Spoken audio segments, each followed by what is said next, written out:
working sa Saturday night. Topic later on, ma'am. So for context, anyway, we're both teachers here, and then before that one kay teacher ta sa DEPED.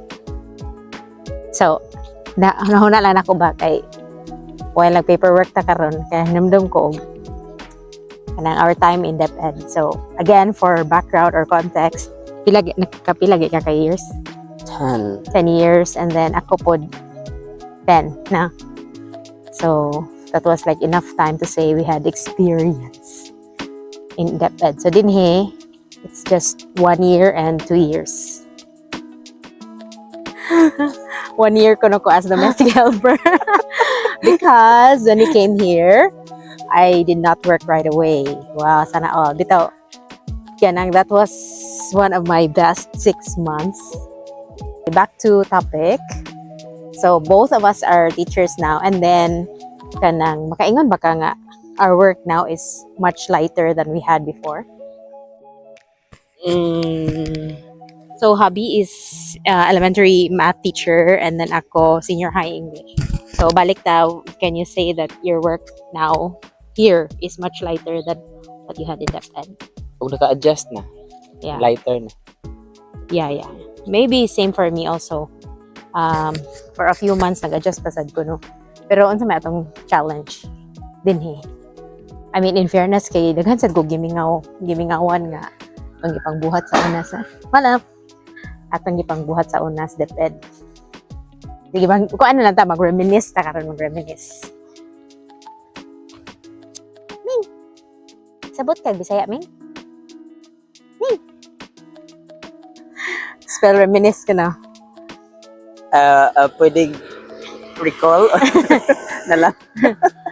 So, sige. Unsa may imong kung ano ba ron sa ingon si Ma'am Arlene sa Pilipinas, nagkuan sila kana sinulog kaysa Cebu, sinulog manono. So, also in kanang some schools in Tagbilaran, kung asa migikan kay magsinulog pud nga celebration. So, mga inana ba nga mga activities himingaw kana? Kaya ako matiti-practice sa sinulog. Ikaw practice sa sinulog. Ako pa yung music. Ikaw po'y maguyod sa sound system. So, gibingaw ka ato? Yes and no. Oh, yeah. Kanang mingaw. No, bisa pag katunga time, siguro, ingon tag, bisiya, oy, kanang puyon sa taba na exhausted ta. Pero karon, gibingaw deta ato. Yeah.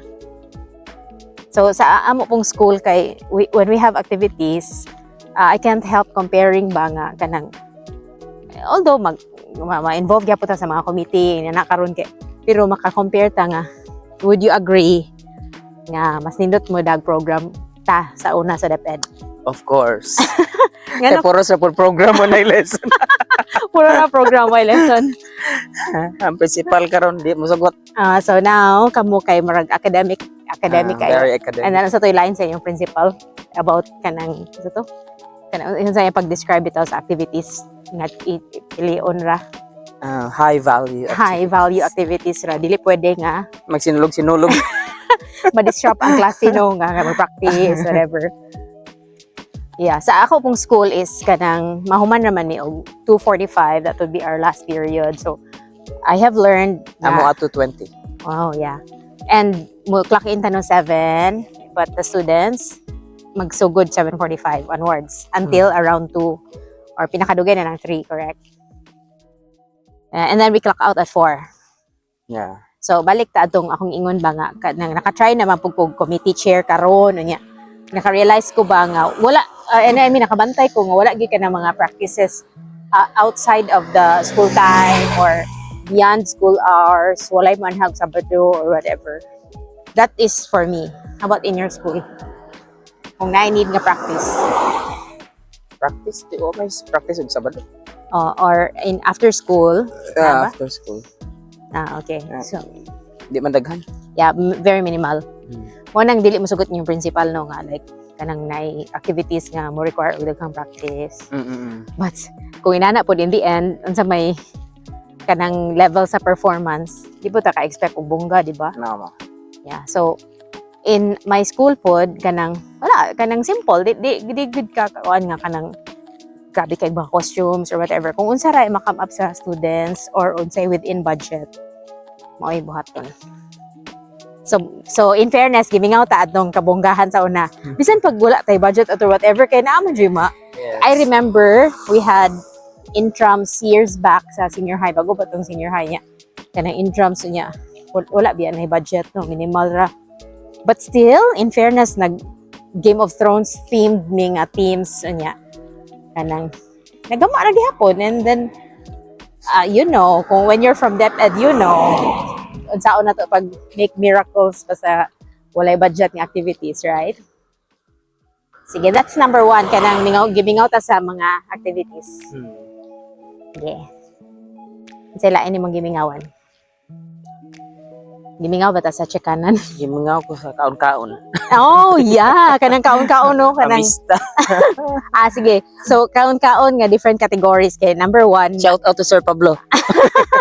Kanang kaon sa school. Kana sa nga category. Yeah.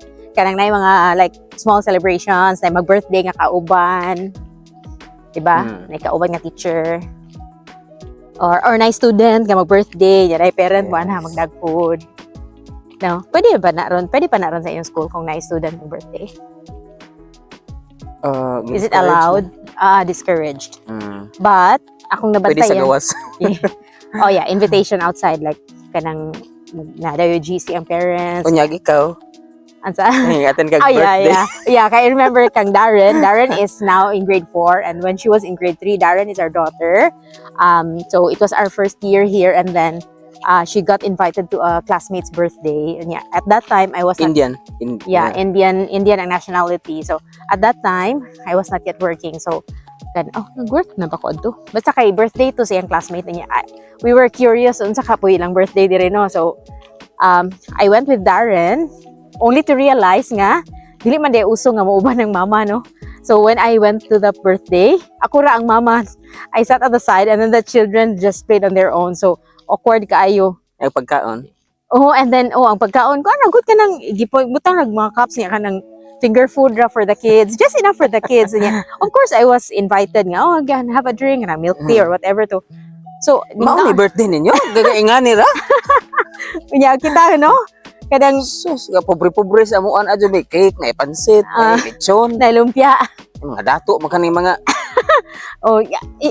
dato gusto sila kay dako ilang house. Etc. niya kanang rich ang neighborhood pero so in the end in that case mas dato leda sa Pilipinas bitaw kita mo kan kita no mo spend kita og food sa Philippines na celebration so kanto mo tayo akong experience so anyway akong nabantayan pod like kung naay mag-birthday sa imuhang students or imuhang mga sa imong class or even kang Darren nga classmate kay kung di man gali magpakaon kay naay kanang birthday packs birthday packs niya. Which is like personalized like for example kanang bag niya na gi-embroider nga name niya na mga different items so mo atong pag-birthday ni Darren ayaw saba nga birthday nimo niya gibutang naman ay sa teacher atong board so gikantahan na siya so anyway wala no big deal they're kids so wala issue mo naningil og nabay wala oh yeah so it's fine so nakaduha birthday si Darren dire in Indonesia and so far no parties whatever and she's fine with it nga magtapok kami sa bahay with sa dao pa to palitan na matog ice cream ug pan yes malipay na Renard and Darren back then in Dao Elementary School kung mag-birthday kay palit mi og ice cream for their classmates and then they were so happy to share with their classmates and happy po nilang classmates so back to the topic nga kaon-kaon so mo na siya kanang sa school no mas mingaw jud tong kanang naay ka na bitong kanang invitation nga mo ato ta silang bay sa atong kauban. Yeah, kinsa may imong di malimtan nga atuanan og naay birthday or fiesta. Walay fiesta diri uy. Walay fiesta diri. Murag labay nga Ginoo. Murag nga Ginoo. Actually ang niglabay gud kay ang kanang guard nga ilang tawag diri satpam.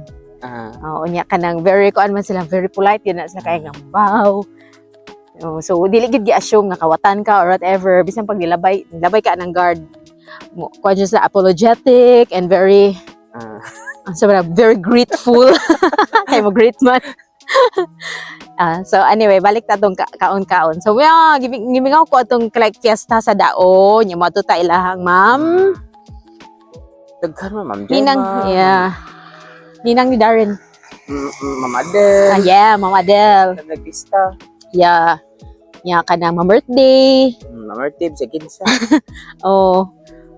Kanang kita pud kanang when we have celebrations niya to sa porch and then our friends would come. Ibingaw mi ana.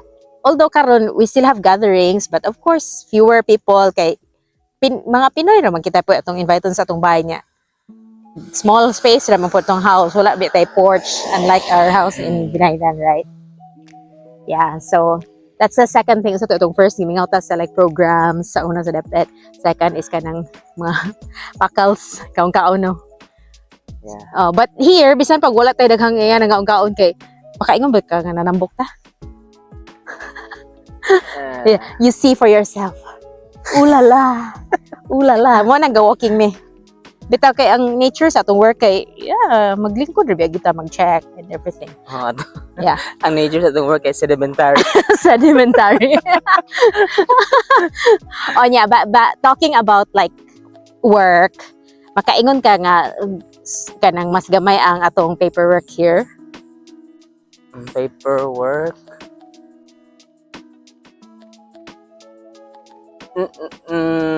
Mas gamay-gamay pero mas challenging.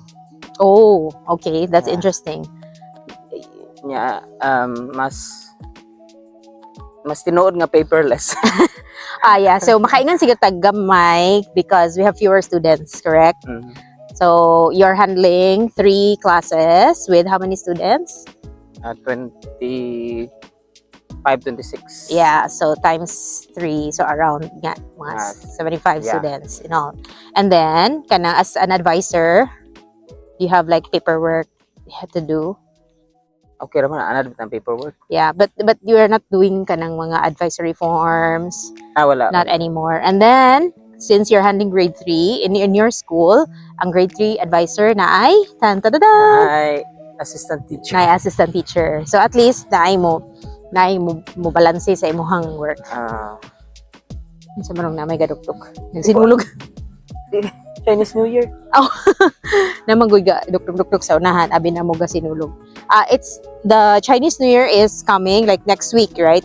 Is it Feb or end of January? Mo nang nami gilook forward nga long weekend. That's the Chinese New Year. So back to our topic about paperwork. In my case, I'm also handling 3 classes. Each class is 18, so mga 54 akong students. So, in terms of paperwork, siguro fewer, but more intense. Makaingon ba kag more intense? Kay nga naman, sa una, I handled around 5 to 6 sections back in DepEd. I handled senior high English, kanang creative writing, creative nonfiction, itong English subjects in senior high, and then karon. writing related pag ito akuan niya. My classes kay abot og 50 to 60 per class times 6 sections. So daghan jud siya. So how did I deal with it? Of course, dili gid practical and realistic nga. Basahon jud nako tanan no all the writing. So Og taas, nako og grado. so i-ruler na lang i-check bitaw kung na students nako ani nga magtan-aw kamo na lay judge og yun sa to nako pag-check ha. But anyway, I did find good writers back then. I had good students kanang daghang students nga So, meaning gibasa di ay. Gibasa to nako in fairness namuwa akong mata. O basahon quick reading lang kay aron mahuman pud ta di ba? So mas easier ang pag-check tungod kay mas pason man og basa nya makascore ka dayon na nga na. Karon kay akong experience kay I still teach kanang writing now nya. Akong students kay particular kayo sa rubric. So dili ka matakataka may ang gitason mo Mga kwintador. But they are very aware of the rubric and they want to know how to reach the standard. Sa Pilipinas, ang mga bata wa kita sa rubric. Sa Pilipinas, natay rubric pinagpass. Pero kay bawta in reality dili nato matagsa-tagsa ang rubric og tan-aw inig-check kay dili siya realistic. So ang ako karon is mo na magtan-aw gyud ko sa rubric and then I have to specify asa siya nga part need mo improve next time. Dili pwede maghangad langit. Dili pwede hangad langit. Bisan pa og Christian school akong gitudloan, dili pwede magsaligras sa Ginoo tanan. Okay. Also advisory in my school kay ganahan ko gyud nga aspect nga walay advisory. Kay ngano ang style sa amua, walay advisory class ang mga teachers. So sa 3 sections for example in grade 11, usara ang murag advisor adto niya gitawag og grade mentor. So the rest of us are just subject teachers and then we don't do cards or whatever. Kanang nara sa system ang grades, etc. In that aspect ganahan kay ko kanang dili siya stressful. And then like you've said, paperless, right? As much as possible paperless. Nya ako kay old school man ko, therefore kung kada bitong na submission sa akong students na submission nga online, akong kung gihag print kay kapoy man magbasa sa laptop. Uy, mo siguro like downside akong nakitaan po ng paperless no kay we're often on our laptops. Yeah. Nga unggan na ito Yeah. mga mata. Although mas dali mag AI. Sige. Unsa pa atong gimingawan? Koan. Gimingaw ko sa atong students sa una. Do you agree? Like kanang ang kind sa students.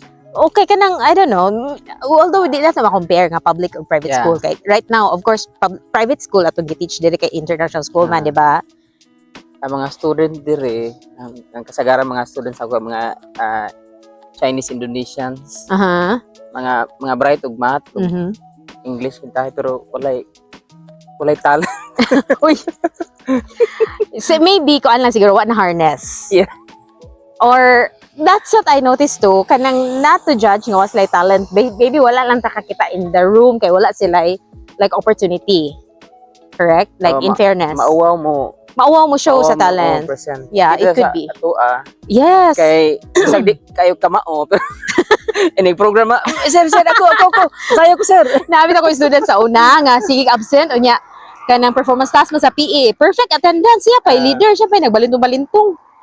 So, mo muna akong namingawan nga aspect nga kanang even sa una kanang bisag reporting ra by group and then kadang bongga bitaw kay mo present nga reporting ra to ha nga kuan ra siya classroom activity ba na mga drama whatever labi na tong hinimdum ko tong nakoy arts and design nga class in grade 12 nya kanang na may mga toyabs bibo kayo kada bang di ka expect nga maybe content kung may kagpa-memorize nimo sila they will not do it but kung imong ipa-present ang lesson nagis na way so karon pageant magsayal I miss my classes sa literature for example creative, nga creative so karon siguro pud sa nature pud sa akong subject karon which is more technical mas technical writing so wala gyud pud room for like drama akong lesson di ba unya I feel like karon atong students kay murag mas reserved. Does it mean nga kanang reserved gid sila? We are speaking from our experience only ha. We cannot say nga all Indonesian students or all Indonesians are like that. But mura pug in general atong nabantayan when we are out kay dili sila kusog og mga tingog. Dili mga loud, dili. Di ba kita man good Pinoy kay kanang bro at home ra ta sa kalsada kanang mo shout ra tag natay kaila sa atbang nga mo tawag ra ta dili kay bro dili normal nga kanang nare mo o di ba in a crowd nga nabro mo sigitanay murag dili na siya usual nga scene so I don't know does it mean nga generally they are like reserved but ingana ang scenario sa classroom so kanang makaingon ko ba nga unsa man sila behave gyud sila kaayo tungod kay I don't speak their language nga kanang inigawas nako sa room or when they are outside kanang loud ba sila basta kay generally mga reserved but dili sila mo explode in laughter kanang na magbinuang bitaw ta kanang dili mo explode ba so somehow that's what I miss sa atong students back in Pinas sa pila naman to ka pan uy gimingaw ko sa atong mga bonus di ba in fairness di ba sa DEPED kanang when did we realize this one? Nga daghan tag bonus. Remember katong pag-declare na to sa kanang when you were processing your offer, ang style man gud dinhi kay when you get hired for a school, by the school, kanang mo offer na sila nimo og amount and then imo accept ba ka and then mo state pug ka og it is not expected sa salary. Yeah, that's right. So, kuan po kasi mo expected salary. So, Ang hambog dayon ka. so si Habi man to ni una. So mo na nakita na mo ngayon na nilang style. So gipalistanan yang Ang mga mga bonuses, mga choke allowance. oh. So dito na to na realize bang daghan naman ditag bonus sa DEPED sa una no. Pero na-feel ba to nimo? Wah. So I don't know. Maybe you can comment like nganong di ba na nato ma-feel sa una? I even karon if you are still in Okay, DEPED. nagasto no ampol. So wa pa niabot ang allowance, nagasto na. Dili sa DEPED. Dili na sa DEPED. So, yeah, other than national biya nga bonus kinaapod ay bonus sa city. Nya, idana ba nya? Karela sa daghan man ditag nadawat no nya. Nganong gamay na mala atong net. No, so I don't know. Maybe there should be a research on that one nganong whatever. But anyway, karon diri kay what we get is our salary, right? Or if you want, you can tutor or whatever on the sideline kung napaka time para naka-extra income. Correct? Yeah. But among school, in fairness, sa to? Nami bonus oy, inikahuman sa contract kanang naa kay bonus na kay 1 month. And what's funny is I thought what I received in December bonus na to nako kay Christmas bonus kintahay. Ala, gigasto na namo sa Bali. Sweldo man dito nako sa December. Oh good. Kanang dapat akong bonus which will arrive or will be released nikahuman sa akong contract in June. So mao to. Na naman. Lesson learned. Nagasto na sa Bali. So mo nang karang walking na lang kay wala na may kwarta. Sige. Kaan. Sa pa may atong gimingawan ha? Mga kauban de. Of course. No kanang Mga overall kanang mga green nga kauban. oh yeah. Overall man jud good kay kanang ang work nga kanang kapoy mahimo gid siyang tolerable, enjoyable kanang tungod sa atong mga kauban, di ba?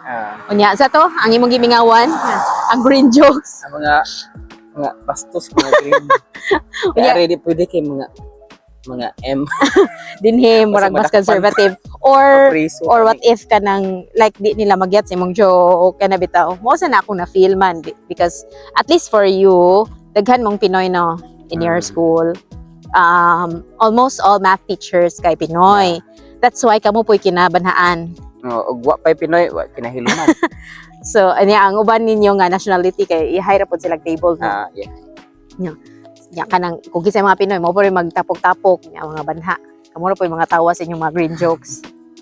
So sa akong school po duha ra mi nga Pinoy. I mean in my campus kay gibuwag man ang senior high. So duha ra mi nga Pinoy and the other one has been in Indonesia for more than 15 years. So, mas... naka-banana. Oo, nakabana siya og local. So, kuan na, mura na gud siya Indonesian food og like, familiar na siya sa culture, whatever.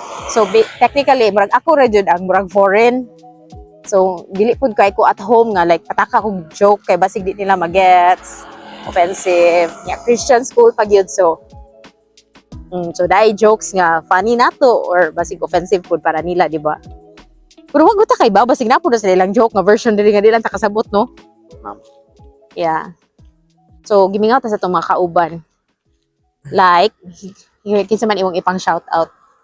Shirley, Rex, Eden, Mamira. Yeah, and I think Sir Rex is not in the elementary anymore. Ma'am Arlene, silang abdik ra ba? To mention Ma'am Vilma, Si Ma'am Arlene abdik ra ba jud mangumusta na to?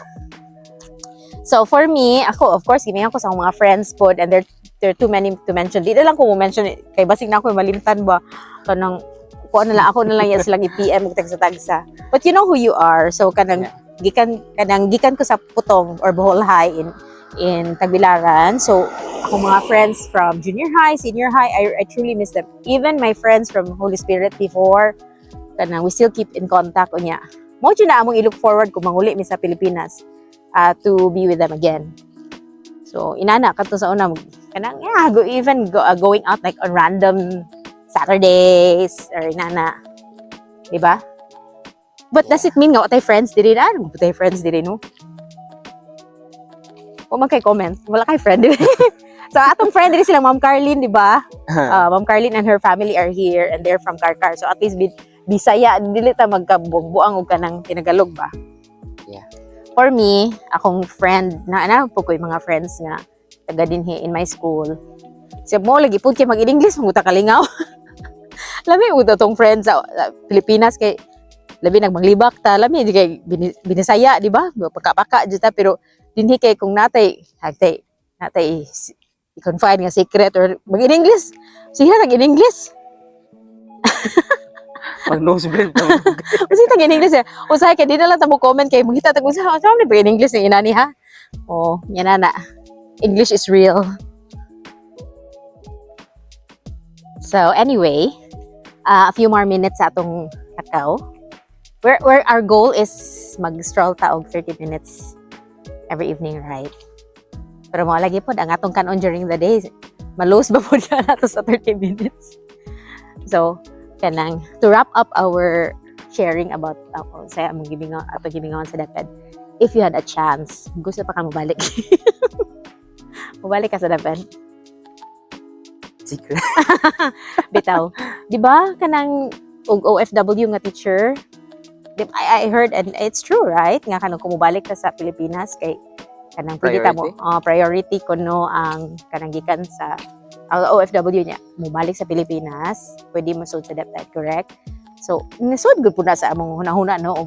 Bitaw, no? Og mubalik po ta sa Pilipinas. Pang-retired. Mubalik ba ta sa DEPED? So, we'll see. But anyway, while we are here now, although giving out ta sa anang mga things that we're used to back then, apoy daghang good things din here, right?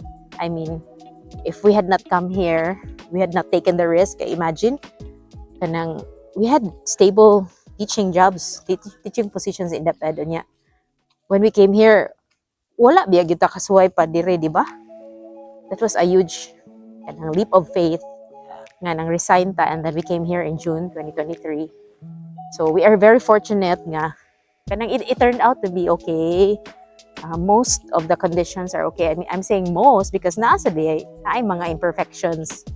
Maybe that would be another topic nga. Unsa po imperfections diri, no? Like, living here. Di ba pudlain ang mga isgot tawag sila ang mouth? Realities lang siguro. Naanggoy po yung mga like downside being here. Dili siya perfect, but mas daghan ang good. And we are very fortunate to have experienced that one. Also, maybe another topic is Culture shock. Yeah, culture shock. And also nga kanang, if we had a choice, would we go to like US or New Zealand or Australia? Right? Gusto ka? Og na teaching sa US. So, sila. So that will be another topic next time. Liso in English yung kanang mamusila niya. Yeah, mag-English again. English na to. Bye!